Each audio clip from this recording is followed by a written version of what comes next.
let's start by hearing about your impressive journey as an entrepreneur, marked by its unique blend of success and challenges. We are curious to know about the highs and lows you have faced along the way, as well as the key moments and experiences you have had while building Deha. Sure. So, hi everyone. It's an immense pleasure to be here. I'm sure that many of you will actually go on to build significant companies of your own, right? Uh, in the next 5-10 minutes, what I will do, I will first introduce Dehat, and so that there will be a context of what I'm speaking, right? What problem statement we are trying to solve. How are we solving those problem statements? What are the various pillars of our model? And where are we operating? And then I will also talk about how this journey had been built up, right? So, see, agri is something which many of us relate to, right? It's a sector where more than 110 million households are connected, right? They are dependent on agri in one way or the other. With many of them, for many of them, agri being the prime, source of income and livelihood, right? It's also a big sector, right? In Indian context, $350 billion USD, billion-dollar worth of sector this is, right? Overall, including everything.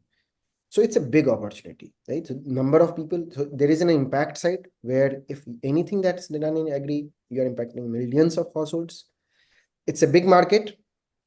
And the third thing about this sector is that in the last maybe a decade or so, digitization in the rural sector has improved significantly. And that digitization is further basically encouraging people like us to be in this sector, to innovate and build solutions, right? So what is that? That is essentially a physical and digital model, a marketplace, a one-stop solution for all kinds of agricultural requirements, needs for Indian farmers, right?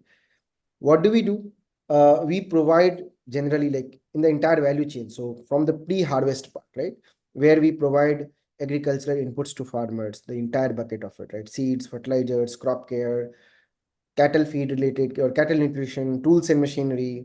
We also provide them with latest technology-based solution, ground level training, demonstrations, advisories, so that they can adopt best agricultural practices, right, along with the provisioning of agri input. And then we also provide other value chain services that they need during their cultivation cycle, such as credit, insurance, mechanization, spraying, things related to soil testing.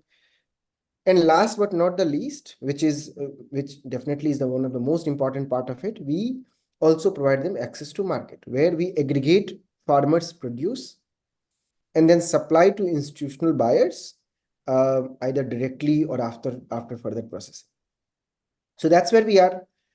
This whole model is built around rural micro entrepreneurship, where we have a channel partner who is responsible for last mile delivery of products and services. We have a network of 15,000 such channel partners. Through these 15,000 channel partners across 11 states, 180 districts in India, we are directly or indirectly connected with more than 2.1 million farmers. So understand that in Dehat has like these three key components. One, it's a full stack agribusiness space, right? Second, it is built around a channel of local micro entrepreneurs. And third is there is a strong connect with a lot of agri institutions which are there in the country. So we have more than 300 plus agri input suppliers with whom directly get material. We have more than 1,200 agri input buyers whom we sell. We have connects with banks, financial institutions, everyone. So this is where we are right now, right? But how we have reached to this level is something which I think is the most important for all of you, right? We started our journey in 2012.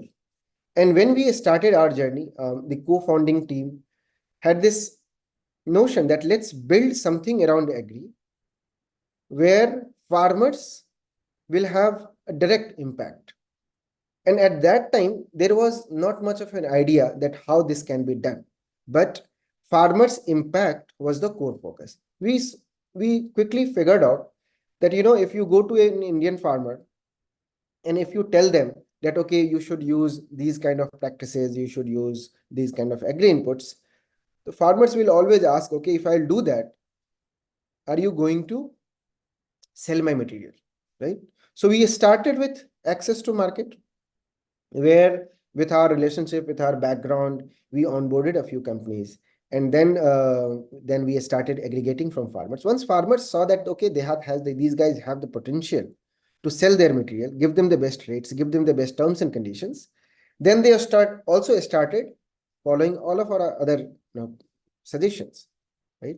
So that's why we started this full stack, and also the realization that considering the small landholding of farmers, the time and energy and resources that they have to invest in accessing all of their needs, whether it is input markets, output market, advisories, financial services, that's not something which is sustainable for them, and hence we have started providing them this one-stop solution, right?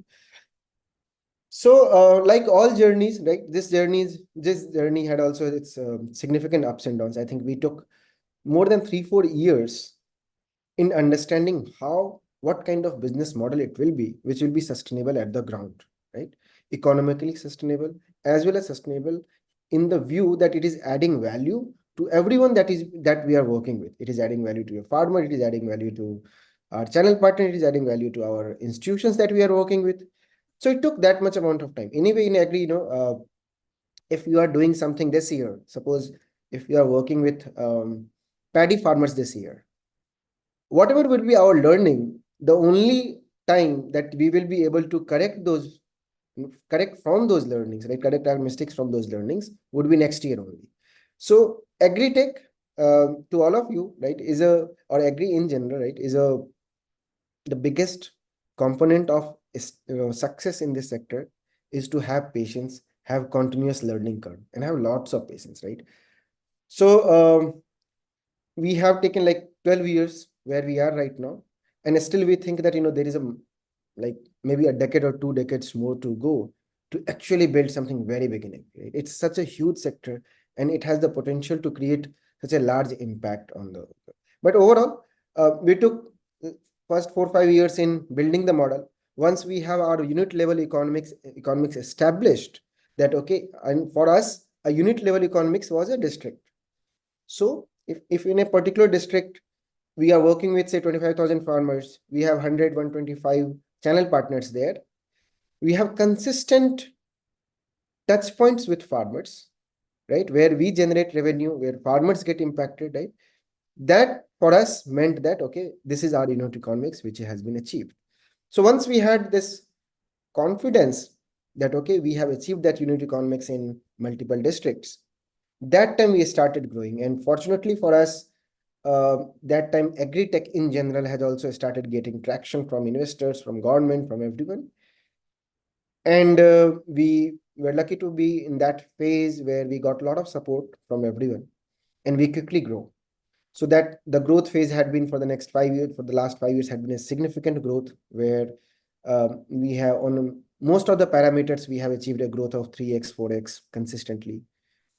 Currently, we are also adding a lot of value to every activity that we do. So for example, in agri input, we have started introducing a lot of new age products to farmers, new age biologicals to farmers, which are requirement from a point of view of soil health, climate change, farmers' income increase.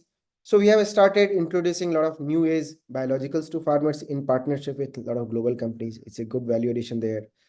On the agri output side, we have started working in the export markets, where now we are working with a lot of global players who are talking about their customized requirements, and we have the scope to work with those set of farmers who can cater to global demand, right? So that's a good value addition there. Then insurance, crop insurance, crop lending, all of those value added products that now we have started, those which had come with scale, which had come with technology, which had come with network, right? So that's where we are.